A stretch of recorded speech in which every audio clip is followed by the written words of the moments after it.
Et si je vous dis Na'vi? Alors, pour ceux qui connaissent, vous allez peut-être penser à la chanson In the Navy. Mais ceux qui connaissent le monde de Avatar, c'est bien sûr une référence à la langue des avatars du film de James Cameron. Aujourd'hui, nous allons analyser les enjeux de ce que représente la langue Na'vi et de façon plus large des langues créées pour les films. Donc moi, c'est Gloria de Polyglotria. Dans ma chaîne, on parle de linguistique et on parle de légende et on parle de plein de choses. Donc c'est parti pour le générique.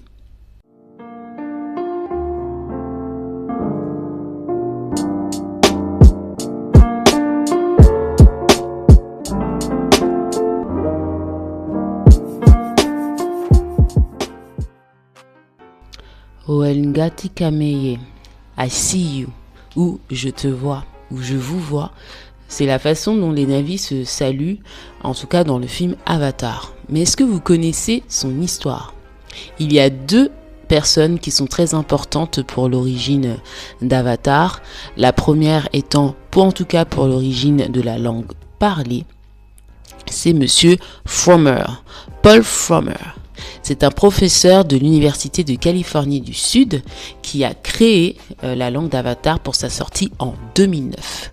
Il s'est inspiré notamment des langues indonésiennes et des langues arabes pour une facilité de prononciation, avec une langue qui s'écrit comme elle parle, le A se prononce A, le E se prononce E, le I se prononce I, etc. Et surtout, il a voulu rendre la culture Na'vi adepte à parler de ses créatures, de son domaine, de sa nature, pour pouvoir faire la phonétique de la langue. Maintenant, on peut rentrer dans le vif du sujet avec comment fonctionne la langue des Na'vi. Donc, elle a un système grammatical similaire à l'anglais, sujet, verbe, complément. Savez-vous qu'il existe un vrai lexique pour apprendre à parler le Na'vi? Et oui, vous pouvez, si vous le voulez, là je vous mets la vidéo à l'écran, apprendre à prononcer le Na'vi, à faire vos propres phrases avec la prononciation authentifiée et même à traduire des phrases dans la langue des personnages d'Avatar. Avant d'aller plus loin, s'il vous plaît, on met un j'aime, on clique sur la cloche, on s'abonne à la chaîne de Polyglotria pour la soutenir, pour réagir et puis pour vraiment partager avec moi vos impressions pour les autres vidéos. Alors pour faire les recherches de cette vidéo, j'ai lu l'article de vasco-electronics.fr que je mettrai en description si vous voulez aller plus loin, apprendre la grammaire et comprendre un peu plus le Na'vi. Mais je voulais vraiment ouvrir aussi la parole sur d'autres choses qui sont les langues fictives du cinéma. Et là, le Na'vi, j'ai pris cet exemple-là parce que c'est parlant. Au moment où je fais cette vidéo, on est au Avatar 3 qui est sorti. Mais nous avons aussi d'autres langues fictives qui ont été créées. Je pense notamment à la langue de Harry Potter, à la langue de Fourche-langue. Il y a aussi les langues du Seigneur des Anneaux, toutes les langues elfiques qui sont inspirées du norvégien ou du norrois, par exemple, qui sont souvent citées. Donc tout ça pour dire que ce sont des langues qui sont créées pour vous immerser dans un univers héroïco-fantasy afin que vous puissiez voir un autre système linguistique appliqué à des êtres humanoïdes qui communiquent avec des mots similaires à l'humain, sujet, verbe, complément, pour y arriver, puisque c'est la seule façon de communiquer que l'espèce humaine connaît, et donc on pousse cette manière de faire dans d'autres mondes, et donc ça veut dire déjà que la langue est toujours intégrée dans les systèmes héroïco-fantasy, héroïco donc avec des héros, fantasy donc qui sont dus à des rêves qui ne sont pas dans la réalité.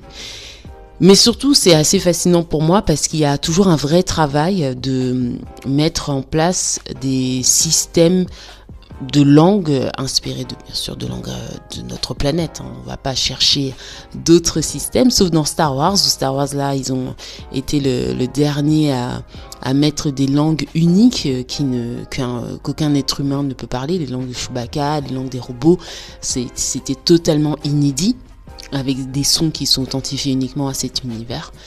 Mais à part ces exemples-là, on s'inspire de notre réalité pour faire la fantaisie et on pousse entre guillemets les barrières de l'imaginaire grâce aux langues. Et donc je reviens à mon point le plus important, c'est le pouvoir des langues. Le pouvoir de rentrer dans un univers par la linguistique. C'est pas uniquement le visuel. Si Avatar n'avait fait que de parler anglais, que les navis n'avaient fait que de parler anglais dès le premier film, je pense qu'il aurait eu moins d'impact. C'est le cas, il y a des cas où on les fait parler anglais pour la compréhension, traduction, et puis surtout montrer qu'il y a une vraie différence linguistique entre un Navi adulte grand de 3 mètres face à un humain de 2 mètres qui lui parle en anglais, qui ne se comprennent pas de base.